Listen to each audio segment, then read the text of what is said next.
Recently, I've had a few people on Instagram who have started listening to the podcast ask me, what's my story? Why podcasting?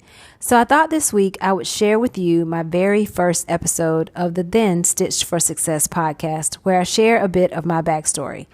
I have found often in podcasting that new people don't necessarily go back and listen to the early episodes, but I wanted to share this one because it really gives insight as to why I decided to start doing podcasting and my story into my entrepreneurial journey.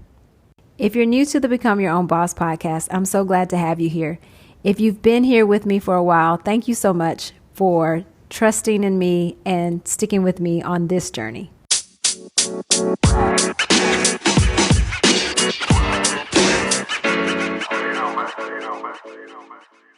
Sometimes you have to leap and build your wings on the way down. Kobi Yamada. Welcome to the Stitch for Success podcast. I'm so excited to have you join me for this very first episode. Each week, my goal is to bring you tips, thoughts, inspirations, and education to help you on your entrepreneurship journey. Since this is our very first episode together, I want you to get to know me a little bit so you can understand why this podcast is so close to my heart. And I'm looking forward to getting to know you better, getting to know your hopes, your dreams, and your goals. I will let you know how to reach me at the end of this episode. I'm the owner of a few businesses, Zeus's Closet, a custom decorating apparel shop and retailer. We like to say we're like a tattoo shop for your clothes. StuffForGreeks.com, where we specialize in custom and pre-designed gear for fraternities and sorority members. And FratBread.com. This helps you style your little future sorority and fraternity members. And lastly, Deuce Equity Group, a real estate holding company. I own these entities with my husband and business partner, Ethan. I also am the sole proprietor of Monica Allen Interiors and E-Designers on Call. We have been in business now for over 18 years. I have been pondering starting a podcast for a few months. It was one of my goals going into 2020. Over the years, I've spoken to students and small groups about entrepreneurship and starting a business, but recently found myself asking, how can I reach more people, help more people? I personally listen to podcasts all the time. I listen to ones about marriage, children, business, meditation, news, finances, and more. I love podcasts. Finally, it hit me. Start your own. So here I am. For you to truly understand my journey, I need to give you a little bit of my backstory, because if I can do this, so can you. I grew up in a very small town. We had one primary school, one middle school, and one high school. Not a lot of opportunities outside of factory work, farming, teaching, or fast food, none of which I saw myself doing. My graduating class was 134 people. It was one of those communities where everybody knew everybody, so if you got in trouble, your parents would know before you even got home. Out of the many career dreams I had growing up, the one that remained constant in my mind was that I wanted to own my own business someday. I had no idea what, but I knew in my heart that is what I wanted. I grew up with my single mother, grandmother, and uncle. I feel like we were the first modern family. My dad left my small town for a big city life, hundreds of miles away when I was 5. He and my mom never married. I may have spoken to him about once a year on the phone and saw him 3 times between the time he left and the time he passed away when I was a junior in high school. Despite growing up with very little money, my mom was determined for me to get a college education so I could get a good job. I was the first in my immediate family to earn a college degree. And I did that. I went to college, I graduated, and I got a good job. But after about 6 years in corporate America, building spreadsheets and running insurance plan analysis was driving me into a world of boredom each day. My then boyfriend and I started a business in 2002 with a $400 Greek flyer design order and $300 each. With only $1,000, we launched our business. We have since grown to revenues of over $1 million a year. Initially, we grew organically for 3 years using no online advertising platforms. It was all word of mouth. Ethan, who is now my husband of 17 years, was an art major in school, and I was a business major. Putting our expertise together, we filled a need, providing fraternity and sorority members with unique jackets, t-shirts, sweatshirts, and more. We have since expanded into other areas, which we will delve into more as I continue to bring you this podcast. Next up, we will bring you notes from a small business owner's desk, or an SBO's desk, as I will refer to it in future episodes.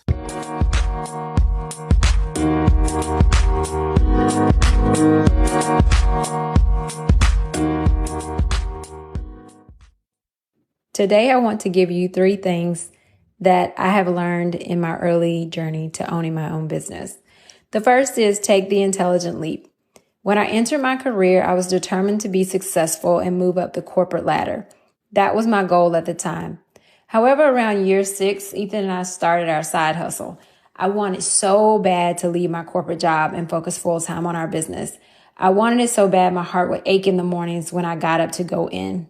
One day I ran across this proverb by Kobi Yamada. Sometimes you have to leap and build your wings on the way down.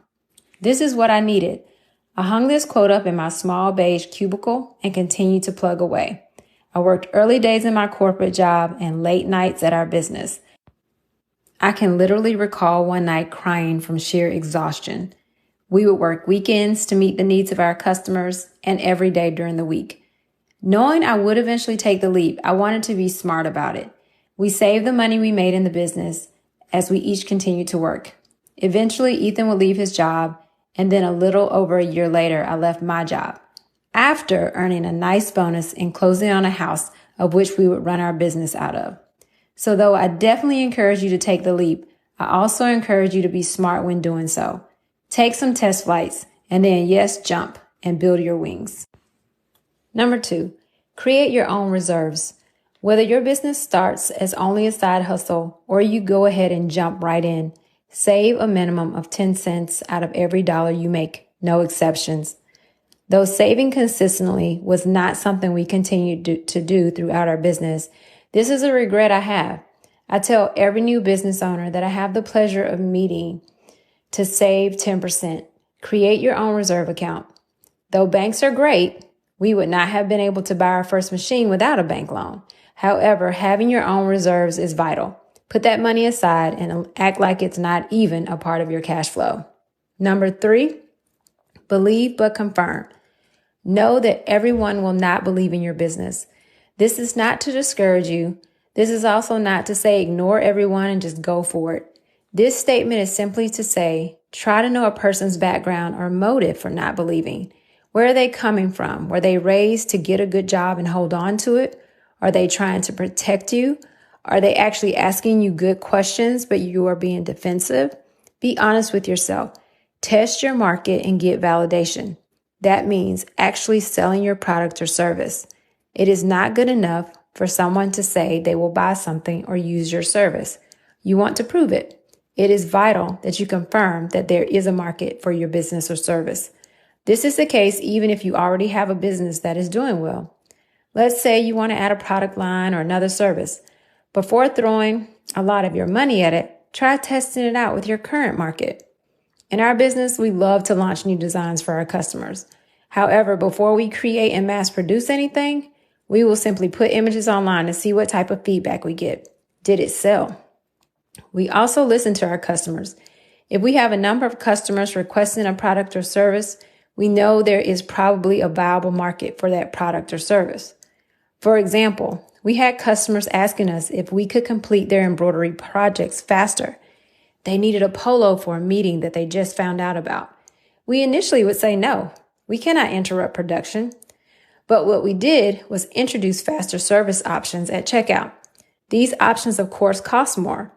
Over the past couple of years, this has been the fastest growing sector of our business.